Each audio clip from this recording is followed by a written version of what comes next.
بعض اوقات وقت بدلنے سے نیکی کی قدر بدل جاتی ہے، اور پھر پتھر محترم ہو جاتے ہیں، پتھر محترم ہو جاتے ہیں۔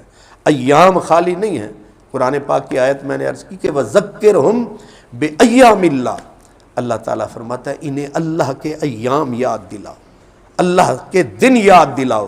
تو دن تو سارے اللہ کے ہیں، تو پھر اللہ تعالیٰ اپنے نبی کو کیوں فرما رہا ہے ان کو میرے دن یاد دلاؤ؟ وہ دن کون سے ہیں جو اللہ کے دن ہیں؟ اب یہ سیدھی بات ہے کہ سارے دن اللہ کے ہیں، تو یہ لفظ کیوں ہے کہ اللہ کے دن ان کو یاد دلاؤ، اللہ کے دن؟ تو سورۃ حج کی غالباً 27ویں یا 28ویں آیت ہے، فرمایا وَيَذْكُرُ اسْمَ اللَّهِ فِي أَيَّامٍ مَّعْلُومَاتٍ، فرمایا یہ لوگ اللہ تبارک و تعالیٰ کا ذکر کریں ان دنوں میں جو دن معلوم ہیں۔ وہ کون سے دن ہیں؟ وہ آج کی رات ہے، وہ کل کا دن ہے، وہ پرسوں کا دن ہے، یہ 10ویں، یہ 11ویں، 12ویں، 13ویں تک یہ سلسلہ چلے گا، یہ دن اللہ کے دن ہے۔ آپ اور ہم کن دنوں میں سانس لے رہے ہیں؟ اللہ کے دنوں میں۔ یاد رکھیں اللہ تعالیٰ اپنی طرف نسبت ہر چیز کو نہیں کرتا، اللہ تعالیٰ چن کے چیزوں کو اپنی طرف نسبت کرتا ہے۔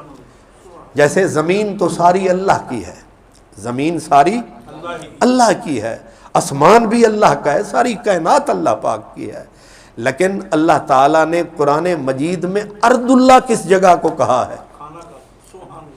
ارض اللہ کس جگہ کو کہا ہے؟ فرمایا الم تکن ارض اللہ واسعہ۔ جب لوگ مکے کے اندر فوت ہو رہے تھے، حضور مکہ چھوڑ کے مدینے چلے گئے، اب اللہ تعالیٰ کی ساری دلچسپیاں مکے سے مدینے چلی گئیں۔ اب لوگ فوت ہو رہے تھے جو مکے کے اندر، اللہ تبارک و تعالیٰ نے فرشتوں کو کہا ان سے پوچھو مکے میں کیوں مر رہے ہو؟ کیا اللہ کی زمین تنگ تھی وہاں جا کے کیوں نہیں مرے؟ آپ ذرا غور فرمائیں، ان الذین توفاہم الملائکہ ظالمی انفسہم، فرمایا جب فرشتے انہیں موت دے رہے تھے، وفات دے رہے تھے، ان لوگوں کو جو اپنے آپ پہ، اپنے نفسوں پہ جنہوں نے ظلم کیا تھا، تو کس نے ظلم کیا تھا؟ فرمایا میرا محبوب جب مکہ چھوڑ کے مدینے چلا گیا، تم مکے میں کیا لے رہے؟ تم نے مکہ کیوں نہیں چھوڑا ہے؟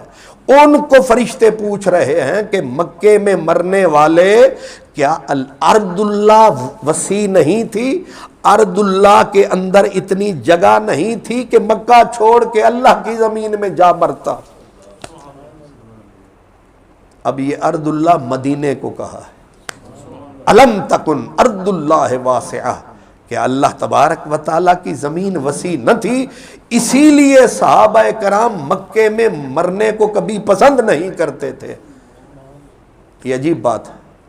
حضرت سیدنا سعد بن ابی وقاص جیسا آدمی، حجۃ الوداع کا موسم تھا، آپ بیمار ہو گئے مکۃ المکرمہ کے اندر، سرکار کو پتا چلا، حضور بیمار پرسی کے لیے جب پہنچے تو حضرت سعد بن ابی وقاص زارو قطار رو رہے تھے۔ حضور نے پوچھا سعد اتنی بخار کی وجہ سے رو رہا ہے؟ کہا سرکار بیماری کی وجہ سے نہیں رو رہا، رو اس لیے رہا ہوں کہیں مکے میں نہ مر جاؤں۔ مکہ سارے مکی کرتے ہیں، انہیں پتہ کوئی ہے نہیں، اور پمفلٹ چھاپ کے دیتے ہیں کہ مکے میں حج ہو گیا، اب چندہ مدینے جانے کی ضرورت نہیں۔ میں پوچھتا ہوں 1,24,000 سے زیادہ صحابہ تھے، ان کو مکے کی ساری نیکیوں کا پتہ تھا، لیکن مکے آتے تھے اور پھر حضور انہیں کہتے تھے مکے جانا زیادہ دیر نہ لگانا، جلدی مدینے آنا۔ سعد بن ابی وقاص جیسے آدمی رو رہے ہیں کہ کہیں حضور میں مکے میں نہ مر جاؤں۔ میں صدقے جاؤں اپنے نبی کے، میرے نبی نے جس وقت پریشان دیکھا، روتے ہوئے دیکھا سعد کو، تو ہم جو میری کیٹاگری کے لوگ ہیں ہم تو کہتے ہیں حضور تسلی دیتے میاں مکے میں مرنا بھی ثواب ہے، مکہ بھی تو خدا کا یہاں گھر ہے، لیکن سرکار نے کیا کہا؟ آپ نے فرمایا فکر نہ کر، مکے میں موت نہیں آنے والی، مدینے میں آئے گی۔ آپ حیران ہوں گے، حضور نے دعا مانگی تھی، یا اللہ ہمیں مکے میں موت نہ دینا، موت دینا تو مدینے میں دینا۔ فاروق اعظم سے بڑا کوئی موحد پیدا ہوا ہے؟ آپ دعا مانگا کرتے تھے، اللہم ارزقنی شہادتاً فی سبیلک واجعل موتی فی بلد حبیبک۔ اے اللہ موت دینا تو شہادت کی دینا، موت دینا تو یہ تو انوکھا لاڈلا کھلن کو مانگے چاند، مانگ رہے ہیں شہادت، پھر میدان میں مانگو نا، شام کے میدان میں موت دے دے، روم کے میدان میں موت دے دے، مانگ رہے ہیں شہادت کی موت، لیکن آگے کیا کہہ رہے ہیں؟ اللہم ارزقنی شہادتاً فی سبیلک، مولا اپنے راہ میں شہادت کی موت دینا، پر یہ دھیان رکھنا وجعل موتی فی بلد حبیبک، شہادت کی موت بھی مانگتا ہوں پر مانگتا مدینے میں ہوں۔ وجہ کیا ہے؟ جگہ بدلی، نیکی کی قدر بدل گئی، نیکی کی شانی بدل گئی ہے۔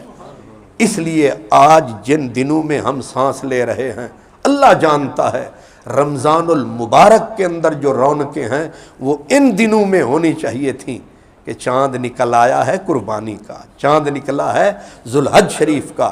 اللہ تبارک و تعالیٰ قبلہ حافظ صاحب کا بھلا کرے جنہوں نے ہمیں یاد دلایا کہ یہ 10 دن جو ہیں یہ اتنی شان والے، عزت والے، عظمت والے، ان میں روزہ رکھیں، ان کے اندر ذکر کریں، ان کے اندر قرآن پاک کی تلاوت کریں، ان کے اندر لوگوں کو کھانا کھلائیں۔ کچھ نہیں کر سکتے تو ملنے کے لیے نکل پڑیں، السلام علیکم، السلام علیکم۔ فرمایا تم ان 10 دنوں کی فضیلت پالو گے خالی سلام کرنے سے۔ اللہ تبارک و تعالی آپ کی میری یہ حاضری بھی قبول فرمائے، اور یہ شعور اللہ پاک ہمارے دل میں نقش کر دے کہ ہم ان دنوں کی عزت پہچانیں، ان دنوں کی عظمت پہچانیں، ان دنوں کے اندر جو سانس ہم لے رہے ہیں اللہ نے یہ دن ہمیں عطا کیے ہیں، یہ دن بخشے ہیں۔ ایسا نہ ہو کہ جانور خریدتے خریدتے ہی یہ دن گزر جائے، گوشت کے چکر میں ہی ہم رہیں کہ گوشت کم ہے یا زیادہ ہے، ہماری نیتوں کا قبلہ درست ہو جائے، کیونکہ لن ینال اللہ لحومها ولا دماؤها ولکن ینالہ التقوی۔ اللہ پاک نے فرمایا مجھے تمہارے گوشت نہیں پہنچتے، میں تو تمہاری نیتیں دیکھ رہا ہوں، میں تمہارے بدن کی اٹھک بیٹھک نہیں تکتا، میں تو تمہارے دل پہ نظر رکھتا ہوں۔ اس لیے یہ دھیان رہے کہ یہ جو چند دن ہیں عموماً ہم قربانی لے رہے ہیں، پھر خرید رہے ہیں، پھر اس کی جو وہ شہرت، آج مجھے کوئی ایک دوست ملے، وہ اپنے بھائی کا تعارف کرانے لگے کہ اس میرے بھائی نے 4 لاکھ پتہ نہیں 3.5 لاکھ کا جانور لیا ہے، اس کا اتنا کلو گوشت ہے۔ اب میں نے ان کو آہستہ سے کہا اللہ قبول فرمائے، اللہ کی رضا کے لیے، مطلب یہ ہے کہ آپ اس کو اشتہار مت بنائیں، اس جانور، یہ جانور بہت ہی پیارا ہے، بڑا معظم جانور ہے، اگر میرے رب کے نام لگ جائے۔ اس لیے جو بھی عمل کریں اللہ کے لیے، اس کی رضا کے لیے۔ اللہ تبارک و تعالی میں نے جو ٹوٹے پھوٹے چند لفظ کہے ہیں، اللہ مجھے اور آپ سب کو، ہم کو ان کی اس کا شعور بھی عطا فرمائے اور نور بھی عطا فرمائے، اور اللہ تبارک و تعالی قبلہ حافظ صاحب کو جنہوں نے ہمیں یہاں جمع کیا ہے، اس کا انہیں اور ان کے اہل خانہ کو اجر وافر عطا فرمائے۔ وآخر دعوانا ان الحمد للہ رب العالمین۔